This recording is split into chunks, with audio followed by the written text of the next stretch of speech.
your nose right in there and having a good sniff around. The Monday Scrum. Here we go, scrummages. Adam Peacock alongside Reedy, Jimmy and JD. How are we, gents? Good, mate. Good, yeah. Great. Looking nice and bright and happy in your pink Sun's shirt there, out, Reedy. sun's shining. Been swimming. It's glorious. Yeah, Good finals time to around be the alive. corner. What a time to be alive. How good. Like, you can feel the spring is in the air, can't you? It's Yes. Finals are coming. You know, come a bit early for me this week. The girls had a good win in their semi, yeah? so grand final on Saturday. Where's that at? It's at Cronulla High. Yep. You're the coach, right? I am, yes. Really? Yeah. Nice. So, it's good fun, but it's good to see them have a crack in the GF this week. Outstanding. Jimmy, how are you? Yeah, going good. The weather is obviously turning. Most people are happy about it, but spare a thought for us gingers. Producer Charlie did make the point that your complexion does resemble Reedy's shirt after going for a run earlier today. Well, there's two things. The weather heats up, and I like to have a lager beer from time to time. Which, Balance. well, Paying it but forward, both or, yeah? add to the redness. So, yes. I'm intrigued, JD. What sort of speech you got lined up? We have Yeah. something ready to go for the Any girls? given Sunday type thing? Oh, I haven't given it too much thought yet. It was really interesting, actually, because I rocked up to the game on the weekend, and I've never seen a bunch of 13, 14-year-old girls look so petrified. Really? I was like, what's the matter? We're nervous. Why? You won by 50 last time we played this team. Like, what's the problem? Who listens more, your current team or a bunch of men playing first grade? Oh, easily the men playing first grade, they have to listen because they're getting paid to listen, or they're good. They've learned how to pretend to listen. That's the difference. Whereas once the phones are out of the girls' hands or the boys' hands, if I was coaching boys, that's life's easy. Yeah. But the girls, I've got to get the phones away, otherwise I'm competing with the TikTok dancers. Yep. That makes and I'm getting dragged into a few TikTok dances as well, which is not ideal. Is that a place for a middle-aged man? I think not. No. I'm avoiding that like the plague as well. So no. Hey, guys, let's chat about the race for the finals. So it's alive. It's well and truly alive and will be decided in the last round, you would think. So still involved. Canberra, Newcastle, who are warming up a little. Have they got a good draw? Dolphins, gone off a cliff a little. Broncos, still no one's really convinced. And then you got the Dragons who come up with that after coming up what they came up with the week before. Who knows what to think? And Manly probably just out of sight of those below them. But who knows after they drop that game at Leichhardt on the weekend. Make some sense of it all, each of you. Well, the Dragons are in the box seat. They just need to win those two games. They're very winnable. Parramatta, Canberra, they've just lacked a bit of consistency. And I think if they fall over, I think the Broncos might sneak in. Just got a feeling about the Broncos. Otherwise, I think the Knights. They're the two danger teams, towards, right? yeah. But the Dragons should win those two games. But then, like a team like Canberra on the weekend come out and do what they did after getting absolutely pummeled the week before to Penrith, who had prepared by going away to camp and doing all that. Yeah. Yeah, look, this weekend there's two results that really stick out. Obviously, the Thursday evening, Manly were just, all they had to do basically was turn up to Leichhardt Oval and come away with the 2 points. And at 16-0, I think they had banked those and they were looking for a home semi and maybe even challenge for the top four. A few swear words rattling around the northern beaches on Thursday night, let me tell you. Not surprised. And then obviously that the Panthers lost down there in the nation's capital. I think what it shows is just how dangerous this time of year is for teams that assume they're going to get the victory. So, we're talking here about these games and going, well, they should win that game or that's the favourable draw. What this weekend has taught us is that this time of year is crazy because some teams have the pressure dialed right up. They need to win, and some teams have no pressure going into the fixtures. Even, the Parramatta Eels, the way they approached the game on Friday, they didn't get the victory, but they went close. And it's so... Well, they've got their own motivations, don't they? Because they've got a coach to impress who's coming in. Or a future club. So there's definitely plenty to play for, yeah. Yeah, there's always something to play for. Yep. But there's not the same level of pressure and even just how results impact the game. So for the Dragons game, seeing the results that happened on the weekend, they then face a different level of pressure when they come up against the Sharks and maybe that was a contributing factor, but the Dragons have been a little bit up and down. Who gets that last spot in the 8? I'm with Reed. You've got to feel that the Dragons should win at least one of those games, despite what I've just said, because the Broncos, I don't see how they're going to beat the Storm. Unless, and this is the big factor coming in, and it will be a huge story over the next 2 weeks in rugby league because it looks like, the top 4 is almost set. Who's going to play week 1 there, is who rests who. And I don't know, JD, when did this kind of gather momentum as a discussion point about resting players before the finals? Is it because the season and the game has got so much quicker, 6 agains and all that? It's just so brutal on these players that you see them at the end of 22 rounds or whatever it is. Yeah, I think they're hanging by a thread. Yeah, I think it depends on where you're at and how your season's played out. Who's played a lot of footy coming into that back end of the year, who hasn't? Because you're not going to rest a guy who hasn't played a lot of footy. You're going to need that extra hit out. But in terms of the Storm, you got blokes coming through an Origin series as well, and then backing up at the back end of the year. So, it's interesting for me because I would think you would rest players in the last game purely because any head knock or failed HIA means you're not playing first round of the finals with the 11-day stand down now. Any low-grade fine to someone who's already had an existing fine could end up in 1 week suspension. So for me, it would make sense that would be the game that you'd go, okay, we'll go after this one in round 26, and then round 27, we'll take the risk factor out of it, and we'll get ourselves ready to go in the first round of the finals. But there's a fair coach down there that'll make decisions based on what he knows. I just got a phone call on this exact subject. So I think they're going to arrest about 10 players this week from that team. Because of the short turnaround? About 10 players, yeah, because of the short turnaround. Okay. So the guys will be rested, the guys who played a lot of footy this year. Jerome, Paps, Harry, obviously. Pappenhausen's played 16 games. Yeah. Grant's played 19 games. Munster is the interesting one. He's played 12. I don't think they'll rest Cam. I got a feeling Cam Munster will play. Yeah. But about 10 players are going to rest Liero, this week. Katoa, Josh King. They've had big years, haven't they? Yeah, maybe Warbrick's missed some footy, hasn't he? But, no, he's played over 20 games. Okay, well, Warbrick probably. So you're looking at there'll be a couple of debutants in this team, so it's going to be a really interesting team when it comes out tomorrow. I've got no problem with it personally because they've earned the right to do whatever the bloody hell they want. 100%. And it's purely, and I asked a specific question about the head knock stuff, JD, because I'm with you.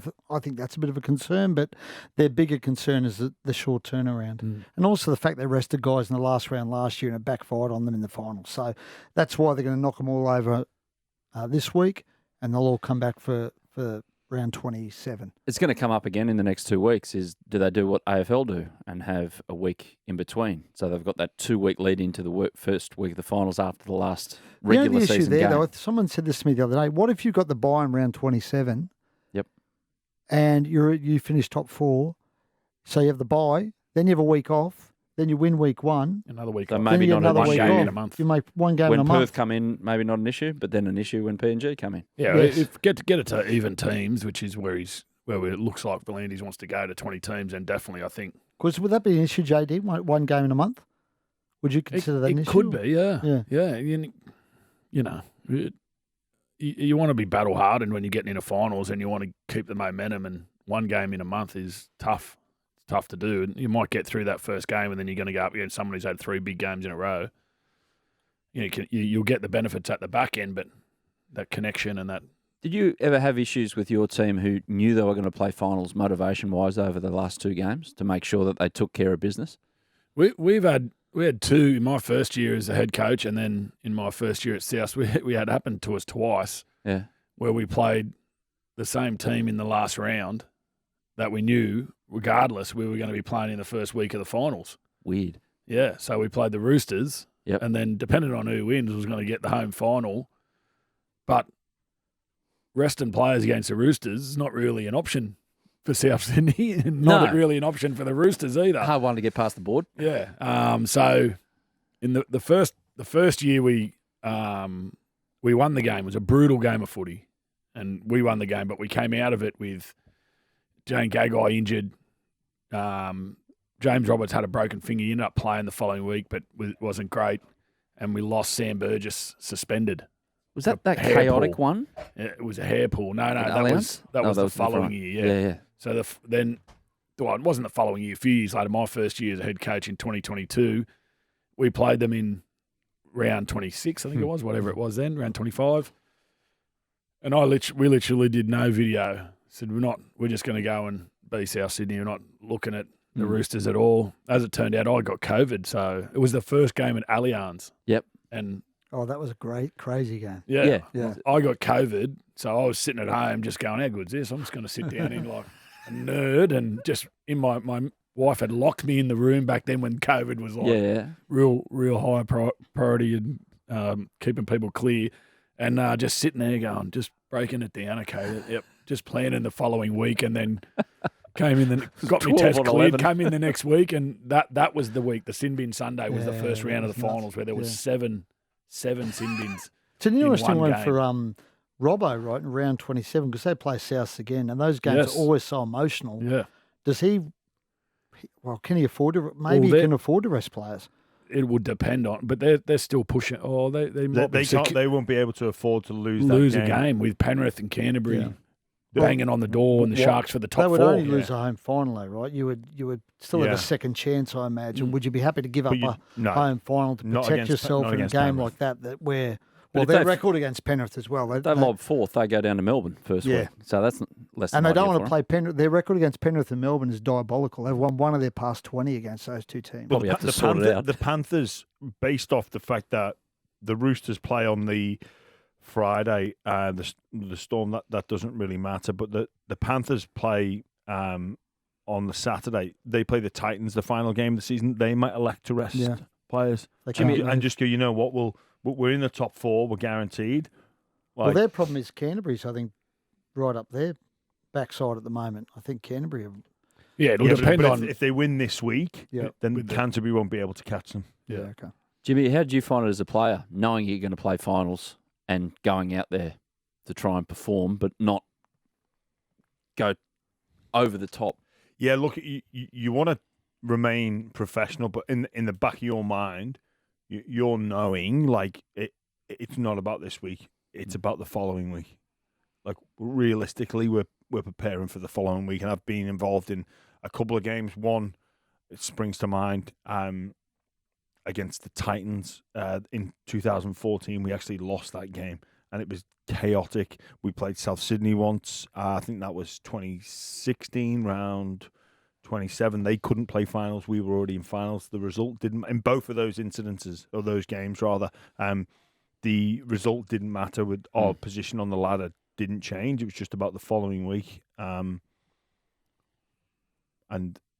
yeah, both of those games had some incidences that could have gone really wrong for us. Well, that's the thing, because players sometimes can't help themselves. You can't play at 85% rugby league, I wouldn't imagine. No. The physical nature you can of it. pull back, but you can't stop yourself in a situation. Yeah, I know. If that makes sense. You just sometimes you just can't help yourself. They do it in the Super League all the time, especially around Challenge Cup final. So teams, obviously, two teams are playing the Challenge Cup final in the following week, but the weekend before, those two teams generally rest half their side, if not more. You know, and there was, back in the day, that's why they started naming teams earlier, because there was old betting scandal stuff that came up. But these days, everything's named from Tuesday. Everyone knows what the teams are. And if you've earned, like you said, you can only do it by earning the right to do it. And it's, play on. Out of the teams that are gunning for this 8th position, who is most likely in week 1 to rock up against the 5th place team at the moment? Dogs, massive crowd at a core stadium, you'd imagine. Who is most likely to get closest to an upset? Like, are we just looking for a team that's going to make up the numbers? Or basically what happened last year, you'd say the Brisbane Broncos. Because they'll have Payne Haas back. They'll resend Payne Haas back. They've got I think from those 4 or 5 teams, they got the best team on paper. And with what they did last year, that we've all, maybe they put in a performance that we've all been waiting for. Maybe. I would say the other ones, if Kalen catches fire, he's capable of beating anyone basically on his own. So, I think Brisbane are the team with Reece and Payne Haas back in the finals. They could be a real thorn in the side of some teams. Yeah, I think they're the team that scored most points outside of the 8. So you got points in you, you're a chance, and Broncos have points in them, especially if Renault's playing, Reece Walsh is back and Payne Haas comes back, then they might not win, but they're going to threaten the scoreboard, you would think. So they'd probably be the most dangerous. But Newcastle's an interesting one. I mean, they did the job on the weekend, but they just find it hard to get the ball to Kalen Ponga for whatever reason. At the moment, it feels like they just lay. It's like a lay for this, lay for that, and then eventually they hope Kalen does something. But when you get to finals, you're playing against the best sides, and that one shot a set ain't going to cut it. So he's got to get his hands on the ball 2-3 times in a set. Yeah, just on the nights, and obviously it's a 27-round competition. But looking back to last week, the impact of losing that game, a game they really should have won against the Sharks, in my opinion. Like the position that they'd be in now, had they have got that victory. But the fact that they didn't, makes the task even harder. They need to win 2 and hope that the Dragons don't. And apparently there's a bit of change coming up there. They've got the new recruitment manager, Reedy, and Adam O'Brien, the story of Michael Chammas last week, saying that if he finishes outside the top 12, it takes a year off his extension or something like that. Anyway, it sounds like there's going to be some movement at that club in the next 12 months, regardless of what happens in the next 2 weeks. Playing staff there is. I think Adam's pretty secure. I don't think Adam's... Yeah, that's what I meant. He's got 2 years left on his deal there, so even without the option, he's got... Well, they're going to finish top 12 anyway. So Can't finish outside there, He's going to get 2027, so he's got 3 years left on that deal. But there's player... Obviously, looks like Daniel Safidi will end up with the Dolphins. There's Hetherington and Jaden Brayley are sort of on the bubble at the moment, and there's going to be more change. I think you can see that's coming. But I think they'll wait till the end of the season before they start overhauling things. Do they simply need a player, JD, that will allow Kalen Ponga to get the ball? You were saying that they were just setting up for one play for Kalen. Yeah. What kind of play do they need that first off the ruck middle, or is it a controlling halfback that's not going to overplay his hand to get Kalen more? It's been an issue all year, right? Well, I mean, they've chopped and changed their halves all year. It's like they don't know who their half is. Yeah. So it started off, Jack Cogger was brought in this year, which everybody thought was an odd signing, considering that he was sort of the understudy at Penrith, and you would think he was going there to play regular first grade, and he sort of started there with Hastings, and then that fizzled out. I think week 2 Cogger came in, didn't he? Or week 3, and then the first 6 weeks they chopped and changed. And they've had Phoenix Crossland playing in the halves, who's been... That experiment of Phoenix as a half finished probably 3 years ago, and he's found his way back in there. For me, I think Phoenix is their best 9. I think he's just a weapon out of there. But they're trying to fit the pieces in the puzzle, and admittingly they've had a long period of the season without Kalen. So they're trying to find ways to get points, but a lot of those players are very similar. They're not out and out attacking weapons in terms of a run threat. Hastings isn't a big run threat. He plays early a lot of the time and doesn't dig in as often as he probably can. But he's a great organising half, kicks well, gets his team around the field. Cog is very similar to that. So when the two of them are playing, there's not a lot of threat in there. And the other bloke that's been missing for him and hopefully comes back soon, who offers even more threat, is Bradman Best. When he's back, and you've got him and Kalen, and if they're on either side of the field, then that makes Newcastle harder to defend. I think he's a chance this week, Bradman Best. I think he was running last week, so he's a chance this week. Jimmy, the Spoon Bowl. You mentioned over the weekend that Para need to just play their Jersey Flegg team in order to prepare for the Spoon Bowl, which will be live on Triple M on Friday week at 6 p.m. The world's going to stop spinning for 2 hours as it focuses in on, I think, Campbelltown, is it? Yeah. That's going to be fun to get out to on a Friday arvo, by the way, as well. Reddy, you'll be on the sideline. Yeah, Jimmy, you'll be great, there as well. So what can we introduce as jeopardy here to add to it? Or is it just sheer embarrassment for the loser of this one? And how do they prepare for it this weekend? Well, I made the point on Friday that so Parramatta play the Dragons this week, round 26. If they win that game, they lose that game, they draw that game, they forfeit that game, they rest players for that game. Yeah. It doesn't matter. They're still going to be playing in Spoon Bowl. Yep. Because the Tigers have the week off, and it's winner avoids the spoon. So I had the thought that if this is the case, if our only goal, our only objective is to avoid the spoon, what's the best way to get there? Yeah. Is that to freshen up? I think it is. The Tigers have the week off. They have the bye, so they're going to be fresh going into this game. And for me, people won't remember the fact that the Parramatta Eels rested players in order to avoid the wooden spoon. Yep. But they will remember if they get it. I don't think they can, Jimmy. And I say that not because I don't agree with you. I do agree with you. But I don't know if they've got the players to play. They've already got a huge injury list. Yeah. I don't know where their second-tier cap is because you need to have some money in the second-tier cap if you're going to bring players in outside your top 30. It's not as easy as just going, okay, we're not playing these guys. If they've got some space, then 100% use it. But yeah, it'd be interesting to see if they – mate, it's fascinating, isn't it? My issue is, what message does that send to your supporters if you're resting players to avoid the wooden spoon? I think it sends a shocking message to your fans. The message says we don't want to be Do embarrassed you think with the the wooden fans spoon. would be happy with that, Jimmy? Resting blokes. They'd be a lot less happy than we've literally just spoken about the possibility of charges, the possibility of HIAs impacting the following week. That's embarrassing that you would rest players for a wooden spoon game. Is it more embarrassing than winning the wooden spoon? Well, you got to back yourself not to lose. Do you win the wooden spoon? You lose the wooden spoon? Whatever you do, you back yourself to win that game, surely. I reckon what's the best way to me, that would send an horrific message to your fans. Yeah, perhaps if you rest players in the short term for a game to avoid the wooden spoon. Shocking in the message. short term, yeah. I agree. But again, you say, look, we're doing this to go all in on the Tigers next week. Yeah.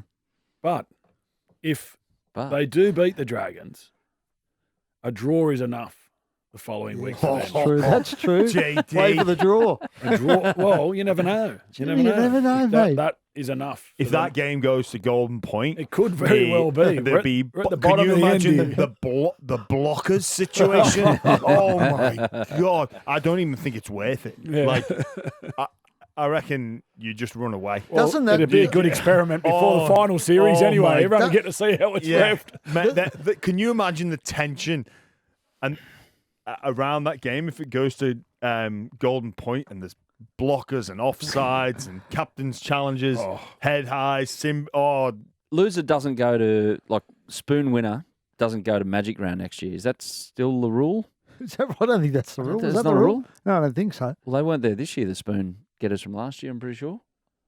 Or was it No, brought I don't think up? that's It wasn't an official rule. I think someone suggested it. Suggested the rule. Yeah. I'm calling for that. Yeah. And also a 3-year ban of that team ever getting a look in for Vegas as well. To me, that the mere fact we're debating Isn't the spoon enough? Well, no, it's not. They just walk away, we've got the Kick 'em. spoon. Oh, well, anyway. the mere fact we're debating Parramatta resting players to avoid the wooden spoon, doesn't it tell you how far they've fallen this year? Oh, yeah. How bad their year has been? I think the pressure's on Parramatta. yeah, I it's think big time. Big time, The JD. Tigers are, they've had the last two. If they don't get the result, it's not any worse. Yep. But if they get the result, it's massive for the Tigers going into the off season.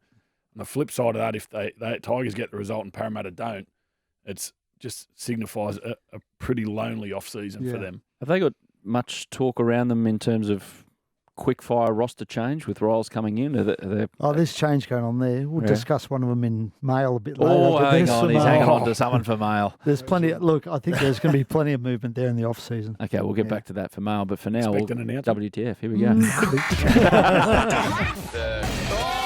The WTF moment. I'll lead off just quickly. Incredible. I was reading about this. Dean Ritchie had the story, reading it on Code Sports here, about two high-profile Central Coast clubs have been fined and faced being booted out of next week's finals, or this week's finals, after controversially forfeiting final rounds. So maybe it's food for thought for Parramatta this weekend. But no, the Erina Eagles stuffed up Toukley Hawks their big day. They had a sponsors and old boys day planned, but they said, no, we're not playing because we want to rest players for, well, they didn't say that, but they just forfeited all their games, and poor old Toukley had to call off their big day. It's pretty ordinary stuff. Yeah, you shouldn't be able to do that. Nope. If you want to rest players, you got to have players to come in. You can't just go, I'm not turning up. That integrity of competition's at stake, and that's just, it's not on. I'm sure there's been a soccer game where teams have just where a draw suits both teams, and they just blow the kickoff, and they just sort of stand there and look at each other and just go, okay. Do you know how the last group game of each World Cup? Sorry, we're going down a rabbit hole here. They're all kicked off at the same time. Yeah, it's the same with the final round of the Premier League as well. Match involved, I think it was the 1974 World Cup or an old World Cup involving Austria and someone where they basically passed the ball around for 80 minutes. Yeah. Because the result suited both of them and it booted another team out. So they introduced a rule to do that. But that's pretty ordinary stuff up there on the sunny coast. That might be why the Storm's resting players this week. They just don't want Broncos coming into the finals. Oh, okay. Maybe. Could be. Conspiracy. There's a lot of ex-Queenslanders up there. And Who's got WTF next? Ready? Look, I'm going to go to the Gold Coast because I was just looking at their record in the last 3 weeks. 48 points, 32 points, 44 points they've conceded. Since they beat the Broncos, they've actually gone backwards this year. And a lot of people are saying Des has, revolutionised the club a little bit. But they're actually, the last 3 weeks, they've been absolutely diabolical. And backwards overall, then? I think they have gone backwards this year. After that Broncos result, you would have thought, they've taken it felt like steps they forward. turned a bit of a corner, but as I said, they've conceded 124 points in the past 3 weeks. It's just rubbish, absolute rubbish.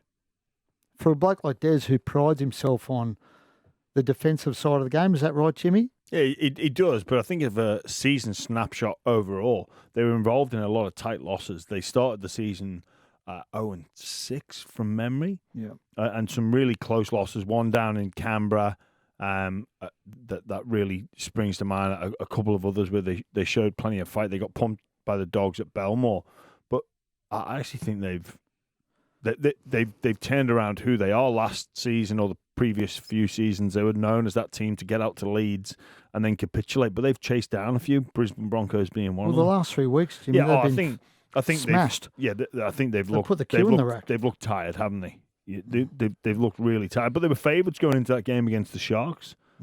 They couldn't get the victory there. Some of those tries in the weekend were embarrassing. they've got that in them, the Titans, haven't they? But they won 9 games last year, so what are they, 8 now?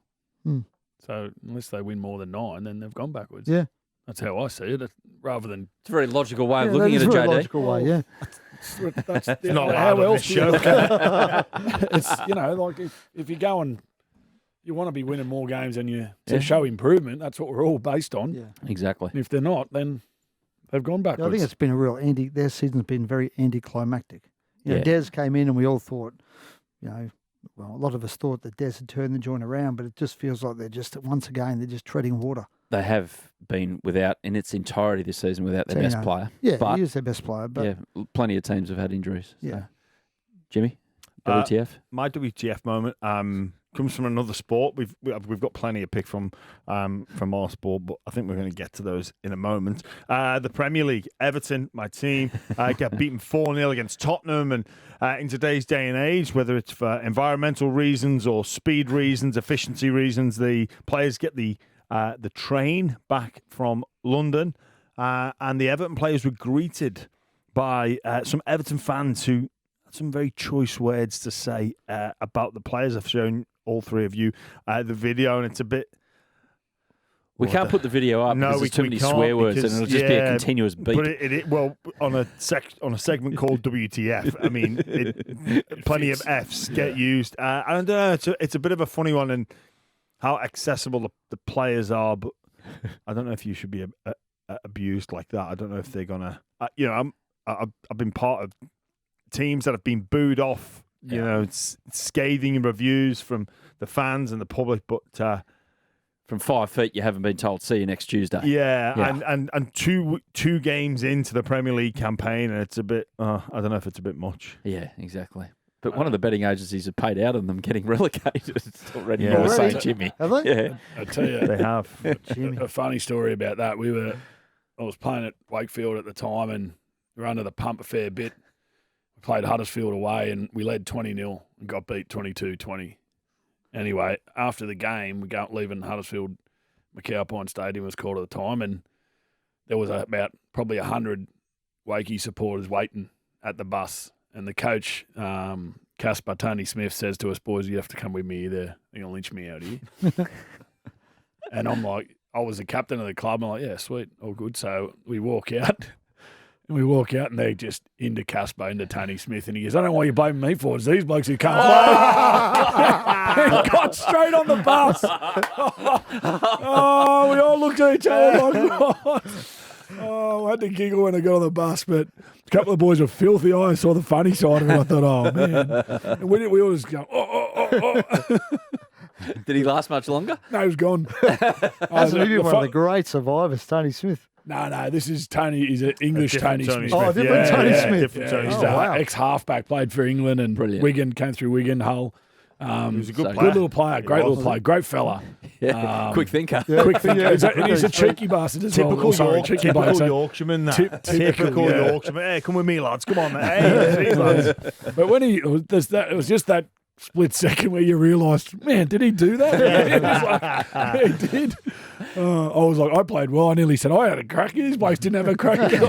I came off when we were 20-0. Apart from that, WTF moment for you, JD? Oh, my WTF moment is, and I know we're going to talk about it later in the referees and the bunkers and all that, but the penny has to drop with the playing group.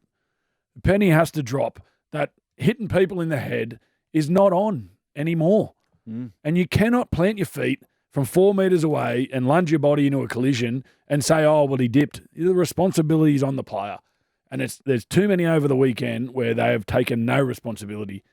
Hargreaves, I don't even think Hargreaves that bad, but because he sets himself, he puts himself at a bit of risk. And I think Cam Murray's was lazy and loose, and he's had a few head knocks and he knows about it. That's just a frustration thing, but I just do think that it's easy to point the fingers at the bunker and the referees and all that sort of stuff, but the playing group have got to get their heads around the game has changed. So you mentioned before we came in here that coaching these guys now, it's all about light feet as the player approaches, rather than, as you mentioned there with Jared, setting yourself 4 metres away Yeah, to whack some bloke. and Jimmy will attest to this. You train to get your feet close to collision. Get up, get your feet close, step in, same shoulder, dip, but you dip and hitting on the up. But when you're going to set your feet, and Suwali's a great example in Origin, like Suwali was trying to hit him low, because he's launched his body from so far away, he takes any responsibility or tries to away from himself, because any change of direction or change of angle or height, you're in trouble. And I'm massive on it, because more so, not only do we not want to hit the opposition person in the head, but we don't want late feet to knock us out as well. Yeah. Because that's the other thing that happens if you launch yourself from far out. And you've seen that over the last few years. A lot of players getting themselves in a lot of trouble getting hit hips in the head or shoulders in the head. So, but I just think as a playing group, they've got to get their heads around, and it'll take time as it goes through over the next few years. But I like it that the game's taken a stance on hitting people in the head. And this, where else am I supposed to hit? Well, there's plenty of area to hit. Stephen Crichton had plenty of area to hit. Dip in, hit through the middle. The other guy was coming up the top. Just launching in with your shoulder when you're that tall, it's not going to cut it anymore. You're right what you said about Suwali. He nearly injured himself in that style of tackle on the weekend. Well, he actually did injure I think it was his shoulder. But he got his head on the wrong and side. his neck, yeah. And it was actually really dangerous. He's gone really early. The Titans player, I think it may have been Keeney or maybe Kelly, Phil Sami. I think it was Phil Sami, yeah. Like, he's lunged early. He's so low. He's got his head on the wrong side, and then the late movement, the last minute reaction. He's lucky to come away with that, with not being a serious concussion. And I say it all the time when we're coaching, even coaching the young girls at the moment. That's the thing to talk about. Is it's about your safety and the safety of the people you're tackling. Get your feet close, dip late. You don't want to be lunging your body in, because you don't know where you're going to end up, and especially as you get older and collisions get bigger. But in first grade, like, the players know that. Like, they've got to start taking some more duty of care themselves where they're hitting people. Oh, sorry, another thing that pissed me off on the weekend, what you're saying is right, JD, but then you get Jakey Trbojevich on Thursday night, do that executing, because everyone goes, well, you can't do it, and then you go, Jakey Trbojevich is the pin-up boy for perfect technique. He gets one of those style of tackles, gets them horizontal, and he gets penalised for it going, they said, above the horizontal. Oh, that's what, again, that's like, that's a textbook tackle in my eyes. Yeah. And yet it's penalised. So the bunker guys, and everyone's had their say over the weekend, and fair enough because it was inconsistent, and everyone hates inconsistency. Reedy, we're hearing this summit's going to take place over summer. PVL and Andrew Abdo want to get it sorted out, and fair enough too. I think the great frustration for everyone involved with the game is one thing, and the next night it's a different thing. How are they going to come about with it? Are they going to ask for people across the game? Is it coaches? Is it former players? Is it current players? What's going to happen? Well, I assume it's a smattering of everything, right? You just put everyone in the room, and you can't have too many people in there, right? You can't have too many opinions. Look, I mean, Adam, we have this chat all the time about consistency. You're never going to get it because with human beings are inconsistent. Even one person from day to day can change your opinion on things. So you're never going to get it. The issue for me is at the moment, the variance is too great. You just need to close that variance a little bit because the one like the Crichton one on Friday night, that just can't be missed. That has to go to the sin bin based on what we've seen this year. If that had gone to the sin bin, we're not having this argument, right? Because then you can say we've been pretty consistent across the weekend. But it's just that one particular one has enraged everyone because you've had one that's slipped through the cracks and all the others. I don't have an issue with any others. I think all those they were all fine. So I don't think you need a summit to fix it. I don't think if whatever you want to call it, I don't know what defines a summit. How many people makes it a summit? How does it go from being a meeting to a summit? 10 or more? Okay. Well, I don't think we need a summit. You've got too many voices if you've got 10, 12, 15 people in a room. So what do you want to call it? A catch-up? It's like the definition of a riot is something like more than 3 people. Is it? Yeah, something like that. Yeah. Right, why can't we just have a 4-person riot? I may be incorrect on the number, but it's very small when a gathering becomes a riot. But you're right. You've just got to get these decisions correct.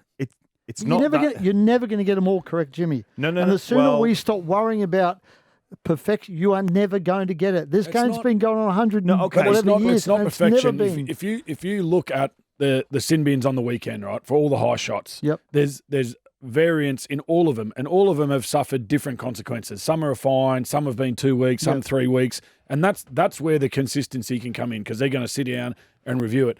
But when a game's been refereed a certain way all season, and let's go back 24 hours the night before, not even 24 hours, 20 hours earlier, and we've had 3 sin bins, 2 for lazy contact or high contact. One of them, they didn't even get the right guy. Yeah. And he copped a suspension. Well, no, he hit him in the face. It was slapped him in the face. Paseka nailed him. Yeah. Paseka did that, not Corey Waddell. Yeah. And what a bony part of the arm is. I will never know. But I actually think Waddell's tackle technique and act is more reckless and careless than Paseka's. But Paseka's a huge human, and if you lose your centre and you hit him in the his shoulder hits you in the head, that's gonna rub you. JD, what's the answer? There's no answer to this problem. There is an answer. They need a bunker man. I'm serious. And if they need somebody, they can't. There's too many bunker people, and you're never going to get consistency while there's that many people. And then the NRL need to stop asking every Tom, Dick, and Harry for his opinion. And show some leadership and say, this is where we're going. Yeah. This is how it's going to be. I don't care how many stories you write. I don't care how much you want to carry on. To the summit. Just tell us. You'll one bunker man? One. It might not be one. It might be one each weekend. They do all the games. And everyone goes, it's so much hard. But then you're going to get consistency across different weekends. I'm my thoughts. I'm for one bunker man. Everyone goes, it's hard. How is it hard work? It's 16 hours a week. You know what? Getting to watch footy. The issue is, JD, it's not hard work. You're sitting there going, that's a sin bin. I saw that one before. I'm saying concept. It's not that hard. JD, I'm with you, JD. The minute one bunker man gets it wrong, everyone's going to call for his head. Who cares? Let him call for his head. Yeah. They're calling for the head anyway. What if he does it again the next week? Who cares if he did the same thing last week and he does it this week? That's okay. How much? You just need to reduce. As I said, you just need to reduce. But this is what I'm saying. This is what I'm saying. We the whole high contact stuff is in there because litigation is a major issue in the game in the future. HIA and litigation is the biggest problem facing NRL, facing the game in general. That's why we've clamped down on it. So the players need to own that. And if they hit him in the head, you're going to the bin minimum. Especially in an incident like Stephen You're just Crane. going. Another thing, how did they award that Sua Farlongo try? That's not hard. I can half point see why they gave that. Are not hard to get right. I can half. The one on the dead ball line? Yes. Yeah. The one where Do you know what? I reckon that's a try. Yes. That's a try. The first contact of skin on ball. That's the same shot, mate. That ball is on the white. It's distorted, mate. Look, This is inside great the line. audio. This is where a smart field and a smart ball solve those issues. Because of this very conversation. Right. His hand has actually gone on the ball before that too. Yes. So it's further back. He's rolled that That's a ball. try. That's rolled, Jimmy. TRI. As Exactly. once was said So on That's a Fox great Sports. example, This is the though. problem. But no, the NRL doesn't have to answer that. Stop Annesley coming out every week and trying to justify things. We don't want to hear from you. No one listens anyway. People do, though. Who? JD, people want answers. You guys want to Will it- listen will to it- it because you want to write No, about because it. the punters are out there and they're going, what the hell? Why was that given? Well, Well, the punters up until 2 years ago never got told. Exactly. And the game and has they blew never it had a about it. problem. And they said referees should come out and front up. But at least Graham's coming out and fronting up and he's saying, yeah, we That's got the that better one way of wrong. doing it. Don't What's go to the wrong with refs that? after a game. What's wrong with Gotta him kill coming him. out and saying we got it wrong? I don't understand. Yeah, Why but- is that a but problem? It's not, But he it's got- not he when came he's out and said he saying got we it got right. it wrong. It's when everyone knows it's wrong and his job is to back his referees and he does that and everybody else is going, no, that's wrong though. Well, what's wrong with that? What's wrong with him backing his He referees? can't win. What I'm saying is he can't win. No, he can't. That's the job. That's why that Hey, look is. at this. You've come together. That is the worst job in the NRL because you cannot win. So him and the Even when Bunkerman the can referees hide do it- together. Even when you can have 8 games in a weekend, 7 referees can do an amazing job. One guy does a bad job, and you're the whipping boy. You cannot win in that job, and that's why Agreed. Graham has been an amazing survivor because people don't normally survive He in gets that job. compensated pretty well for He the does. job that he does as But well. it still wears a lot of people down, Of Jimmy. course, but that comes with the territory. It also wears a lot of players down. Coaches lose their jobs. Yes. Fans don't get to see their But team I'm saying, what's sing wrong the with him victory coming song. out? What's wrong with him coming out and saying, we got this right, we got this wrong? What's wrong with that? What's right with it? Because he's actually standing there and there's some transparency. I like him. What do you mean transparency? I like him coming out. Why, but you've why got do we have admit to when be you're- transparent? Why does everybody have to have an explanation? What's wrong with Well, we that? created a world where you have to be given an No, I'm the boss. This is the rules. Play on. How much are you paying Bunkerman, by the way? Oh, mate, it's a well-paid job. There's a lot of money in the game. There is a lot of PBL's money. done a lot of Think good about things. it. There's a lot to- on the line think as about well. it. There's a lot That's on what the I'm saying. line. Think I about actually it. think Consistency, one person, everything's right. I still reckon it'd be inconsistent. I reckon the one person It would not be would occasionally perfect. be We'd be different. nowhere near as It inconsistent. wouldn't be JD, I reckon perfect, you have. but it would be better you than need what it is. 3. What no, but You might Bunkerman as well might have 8. No, You got Bunkerman 3. might have a wedding on or something like those of a daughter You or can't something like have that. weddings, Needs to mate. get This to- is professional sport now, mate. You don't come up to NRL, go, I've got to go. No, I'm going to a wedding. How are you going to No, find a mate. human being that wants to give up 27 straight weekends? Mate, there's plenty of them. There's not there's 27, plenty of blokes. 31. 31, yeah. Finals time. And Origin.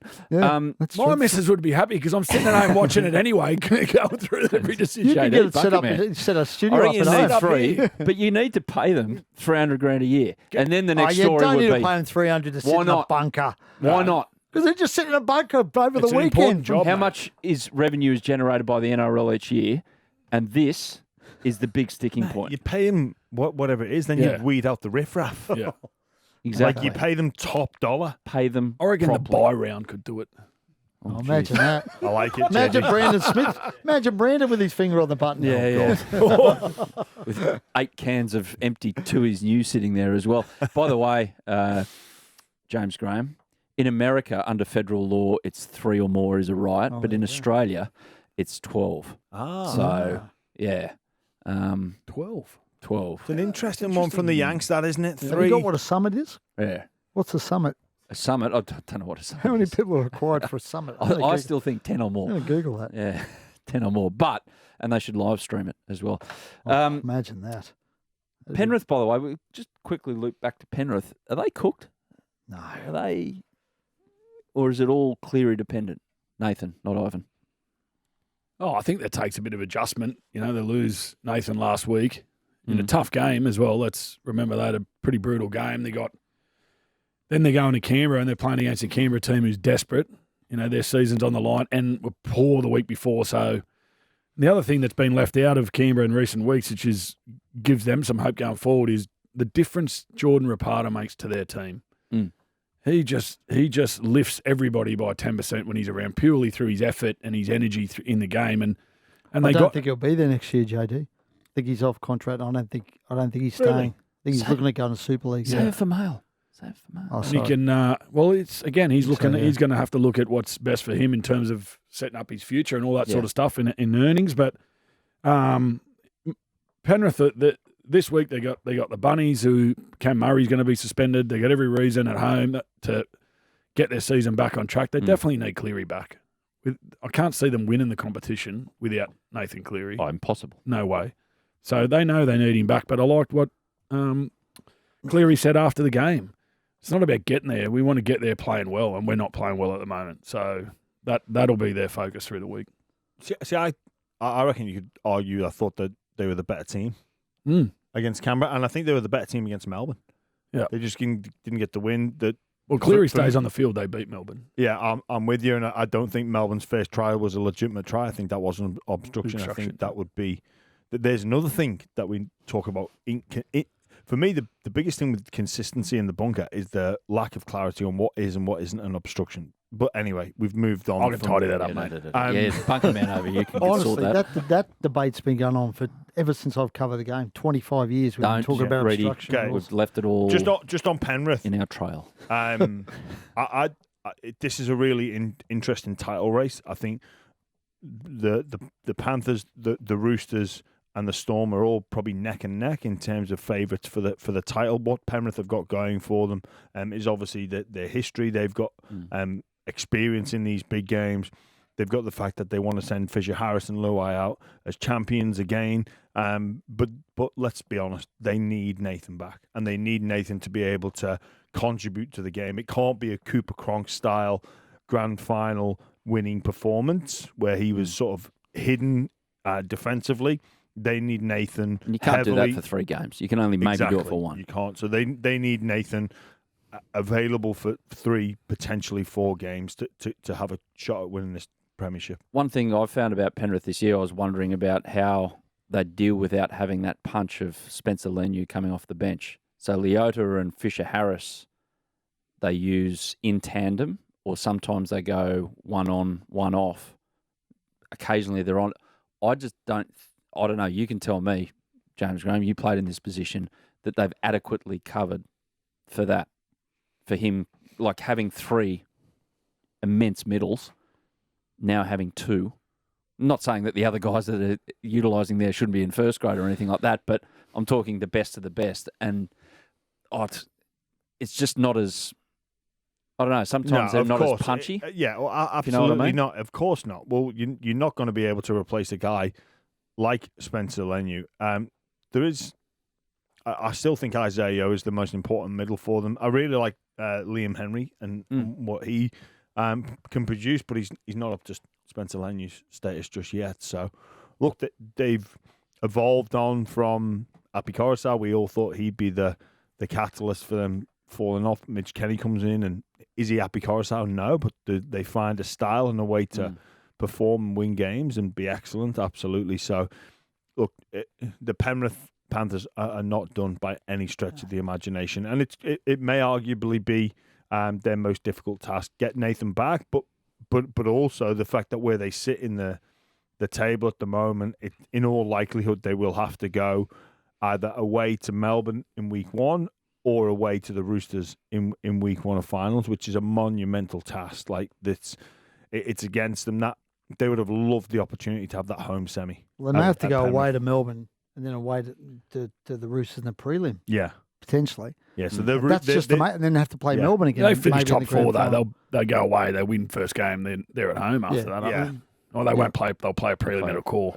Yeah. Yeah. So I don't think that's going to worry the Panthers. They're chasing their 5th straight grand final.